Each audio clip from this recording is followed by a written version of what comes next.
It's working, yeah. Hello all. So, I am not a prepper, but I have seen a whole lot of videos by preppers. I think sometimes they're very interesting things to see. And there are two things that I see a lot of preppers get wrong. Well, almost all, in fact. Almost all preppers get wrong about bug-out bags. Like I said, I am not a prepper, but I do have a bug-out bag. In fact, I'm required by law to have one. See, I live in Israel, in the Gaza Periphery, in the communities around the Gaza Strip, and it's a war zone. Fortunately, very quiet the past few years, but the government does have a standing order for people who live here to have a bug-out bag. Of course, we don't call it that because we don't have that term in Israel, but I digress. Anyway, for the uninitiated, bug-out bag means a piece of luggage like this, in which is packed whatever gear and equipment and supplies you think you're going to need in case you need to leave your house in a really big hurry. Now, a lot of preppers are looking at this and thinking, that's not a big bug-out bag. And you're right, it's not. But it is, in fact, my bug-out bag. And I will show you what's in it and what I think, at least, the vast majority of preppers get wrong about packing a bug-out bag. So, I'll show you what's in it. Let me adjust this so you can actually get a view. All right.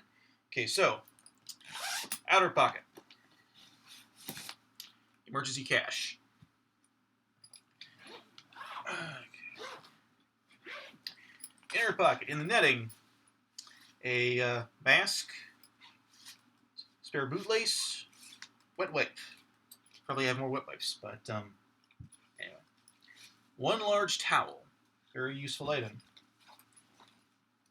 And here comes my dog, anyway. Plastic bag. Very useful for all kinds of purposes. I only have, I think, one plastic bag that's like this, but I have a whole lot of other plastic bags that are wrapped around things. They're very easy to transport. So in here, I have a scarf. Now, scarves are very useful in and of themselves. You can wrap them around for warmth. Wrapped up like this, it makes a very good cord. Now, this in particular is I don't know if you can see this, it's a very thin weave. So I actually put it over like this. It makes a very good mosquito net.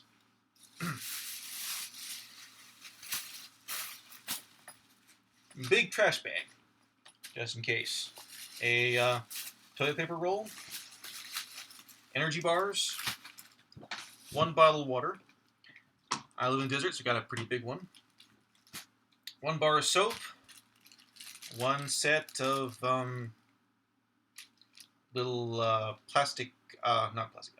toilet paper squares, one umbrella, just in case I need to evacuate during the winter here, spare safety razors,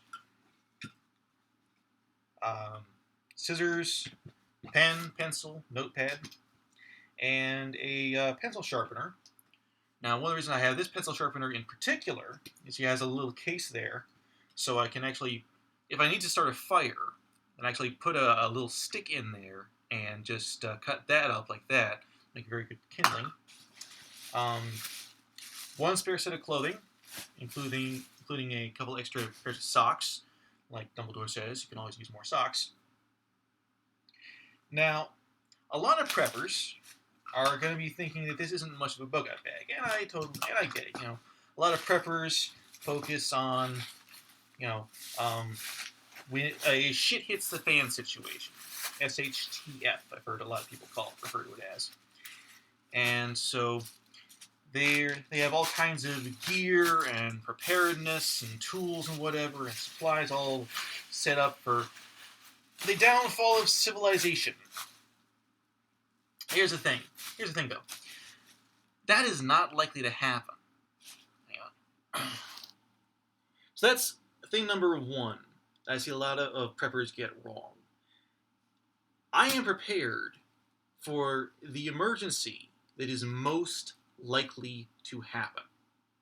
I'm not on anything else. There are a lot of preppers whose videos I've seen and things I've read and who I've talked with who are prepared for alien invasion, zombie apocalypse, but they are not prepared just for the water getting shut off or losing power. It's kind of silly. I can't remember who. Someone called it the 95% principle, something like that. A lot of preppers spend like 95% of the time preparing something that's very unlikely to happen, and 5% on something that is actually very likely to happen. So that's thing number one. Prepare for what is likely to happen. Now, I've used this. I have been evacuated. I have been forced to leave my home in quite a hurry, and this has served me very well in the emergency that I needed to be ready for. Now, thing number two, the second thing that I've seen that many preppers at least get wrong about a bug-out bag. Now, even after having said that, I'm sure a lot of preppers are thinking that it's still not a big pack. I mean, I could have a lot more supplies. Could be a lot. I could have a a lot more implements and things to take care of myself. And yeah, I could. And yes, this is a fairly small bag. But here's the thing. This is very light. This is easy to carry. I know that I can pick up this bag and just carry it and keep going with it for a very, very long time. The only thing worse than not having a bug-out bag and needing it is having a bug-out bag that is so heavy you need to drop it somewhere out there because you can't carry it any further. So that's the second thing I see preppers get wrong. You need to plan your bug-out bag based on the weight, not what you think you want to carry, based on what you know you can carry. So, yeah, that's my say. Thanks for watching, and wherever you are, I hope you're doing very well and you don't actually need a bug-out bag. Bye. Good night.